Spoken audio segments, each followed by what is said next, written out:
आपको पता ही होगा कि सेल्स आपस में बात करते हैं एक दूसरे को सिग्नल दे करके। क्या सिग्नल देते हैं? सेल के अंदर इस खास प्रकार के प्रोटीन का सिंथेसिस करो, इस स्पेसिफिक मॉलिक्यूल को डिस्ट्रॉय करो। जैसे बहुत सारी चीजों को परफॉर्म करने के लिए सेल एक दूसरे को सिग्नल देंगे, एक दूसरे से बात करेंगे। एक सेल दूसरे सेल को सिग्नल देगा और इस सिग्नलिंग के थ्रू आपस में बात होगा बहुत सारे मॉलिक्यूल के आदान प्रदान से, और उस मॉलिक्यूल को दूसरे सेल द्वारा रीड करके। उदाहरण के लिए पिट्यूटरी ग्लैंड से निकलने वाला ग्रोथ हार्मोन हमारे ग्रोथ प्लेट पर जाकर यानी एपिफिजियल प्लेट पर जाकर बाइंड होगा और उन्हें सिग्नल देगा प्रोलिफरेट होने के लिए उनके सेल्स को, ताकि हमारी लंबाई और ज्यादा बढ़ती जाए।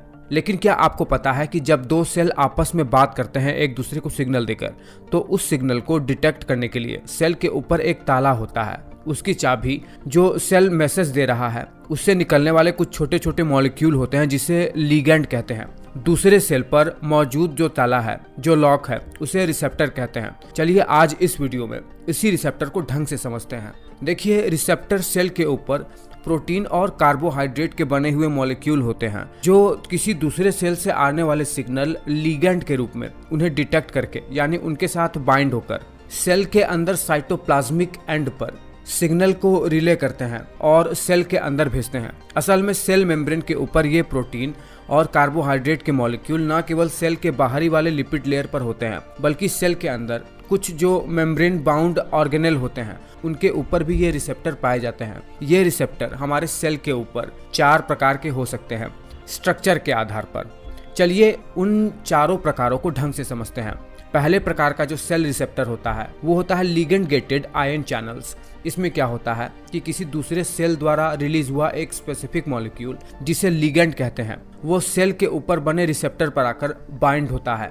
बाइंड होने पर सेल मेम्ब्रेन के ऊपर बने प्रोटीन के चैनल ओपन होते हैं और फिर इसके अंदर मॉलिक्यूल का इन्फ्लक्स होता है, जिसकी वजह से सेल के अंदर एक स्पेसिफिक टाइप का इफेक्ट भी देखने को मिल सकता है।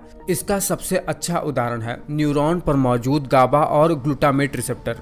हमारे न्यूरॉन पर मौजूद गाबा और ग्लूटामेट न्यूरोट्रांसमीटर के रिसेप्टर जब बाइंड होते हैं न्यूरोट्रांसमीटर के मॉलिक्यूल से, तब कैल्शियम चैनल ओपन होता है और न्यूरॉन के अंदर इम्पल्सेस का ट्रांसमिशन हो पाता है।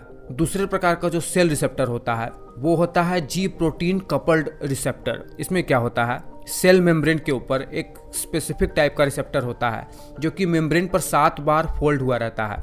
जब भी कोई मॉलिक्यूल आकर इस रिसेप्टर से बाइंड होता है तो इसी 7 बार फोल्ड हुए प्रोटीन के ऊपर इसके साइटोसोलिक एंड पर यानी अंदर की तरफ एक स्पेसिफिक टाइप का प्रोटीन जी प्रोटीन अटैच रहता है, जो कि 3 सब यूनिट में बटा हुआ रहता है। और ये तीनों ही यूनिट आपस में अटैच होकर 3 भागों वाला, जैसे ही कोई लिगेंड मॉलिक्यूल बाहर से आकर रिसेप्टर पर बाइंड होता है, मॉलिक्यूल के अटैच होने पर ये तीनों भाग वाला प्रोटीन 2 भागों में टूट जाता है।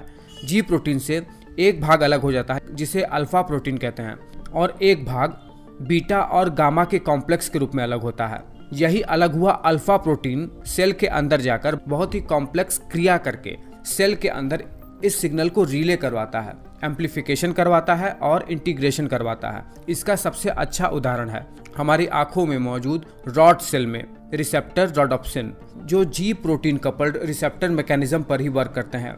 इसके वजह से ही हम डीम लाइट में भी चीज़ों को देख पाते हैं, मेनली ब्लैक एंड व्हाइट चीज़ों को। तीसरे प्रकार का जो सेल रिसेप्टर होता है वो एंजाइम लिंक्ड रिसेप्टर होता है।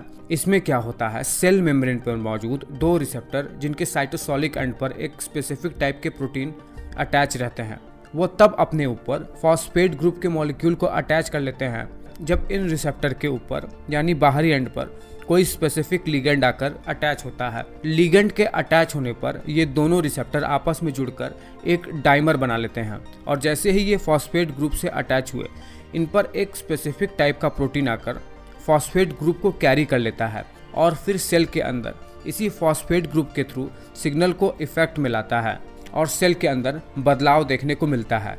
इसका सबसे अच्छा उदाहरण है इंसुलिन और ग्रोथ फैक्टर के रिसेप्टर। चौथे प्रकार का जो सेल रिसेप्टर होता है वो सेल के बाहरी सरफेस पर नहीं पाया जाता, बल्कि सेल के अंदर साइटोप्लाज्म में पाया जाता है। इसीलिए इस रिसेप्टर को न्यूक्लियर रिसेप्टर कहते हैं। ये टाइप 4 रिसेप्टर है। इसमें क्या होता है कि जब भी एक स्पेसिफिक लिगेंड मॉलिक्यूल सेल पर आता है तो वो सेल के मेम्ब्रेन को पार करके सीधे सेल के अंदर चला जाता है और साइटोप्लाज्म में ही मौजूद कुछ स्पेसिफिक टाइप के प्रोटीन के रिसेप्टर से बाइंड हो जाता है। फिर न्यूक्लियस के अंदर चला जाता है, वहाँ पर डीएनए के एक स्पेसिफिक पोर्शन से जाकर बाइंड होता है।